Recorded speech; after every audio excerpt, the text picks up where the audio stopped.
What stops us sometime in getting in the Word is I don't understand it. I don't get revelation, but we're not persistent enough to actually get in there and deal with it, wrestle with it. That's how the Word comes. In Joshua 1:8, it says, "This word shall not depart from your mouth." That means it says you would meditate on it day and night, right? And so I began to do that because I was pretty serious at that point, and my wife was watching me. I get up in the morning and read it. I go out on the back porch and I read, a chapter a day. I read Proverbs or whatever. And the word I begin to get understanding. Understand. Oh, this is what that means, and this is what God is trying to say. I'd underline it, and I'd do this, and I'd write notes, and I've got books of notes. I actually went through doing that. I've got good news and bad news for some of you. It takes that. Pastor told us last week the word comes all kinds of ways, not just here, but your next door neighbor, an incident or a situation. The word comes to you. God provides the word. This particular person said, "You sitting there on the couch, God's calling you. Say this after me." And I was moved in that moment to pray that prayer.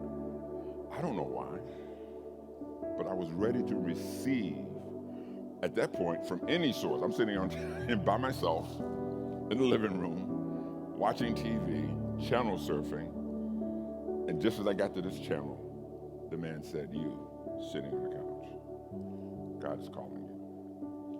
Say this prayer." Right? And that's scattering the seed.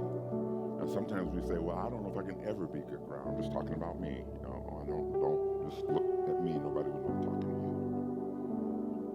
But that was one of the thoughts I had. I don't know that I can ever overcome the habits and situations and things that I have become accustomed to. What does it take to be a faithful husband? What does it take to be a good father? What does it take to be a provider? What does it take? I don't know. I struggle with that. This is just Pastor Henderson being transparent. It's hard to see. Now, looking back 25 years, I can see. But last year, I don't know if I'm much better than I was this time last year. I don't know. Right? It takes time. It's hard to see it. But if you trust it, if you trust what the Word says, and it says here in Philippians, being confident of this very thing, that he who has begun a good work in you will complete it. That he'll do what he said. Lord, I'm not there yet, but I know, I believe, I trust that you will have me be there one day. All I need to do is continue along with you. Developing a life with God will have me achieve that. Y'all got that?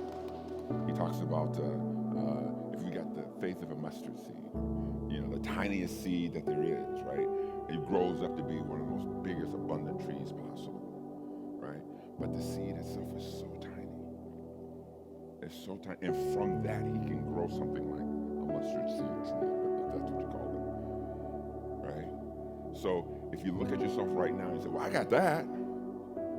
How many can raise your hand and say, "I got that. I got that," I got the faith of a mustard seed. I can do that. Well, then you got enough. You got all it takes. Now you got to work on that. You got to plant it. You got to water it. You got to give it nutrients. What does that look like? You sit under the Word. You fellowship with other believers. You serve and love, and you do the things that God asked you to do. And over time, 25 years later, you can look back and say, "Oh yeah, He's brought me from a mighty long way." Our growth in God comes through persistence. We talked about that. Persistence. The willingness to stay into it. There's a verse here that I really love. I put down here for you. "Let us not grow weary while doing good, for in due seasons we shall reap if we not lose heart." Don't get tired. Don't get weary in doing well. Don't get weary in studying your word. Don't get frustrated or disappointed or rejected or restricted because you're trying to get your word. Just know that somebody is out to try to get you to do that. Somebody is out to convince you that it's not worth it. Somebody is out to convince you that it doesn't take all this. Somebody is out to steal your word. to take it from you because they know the power of it.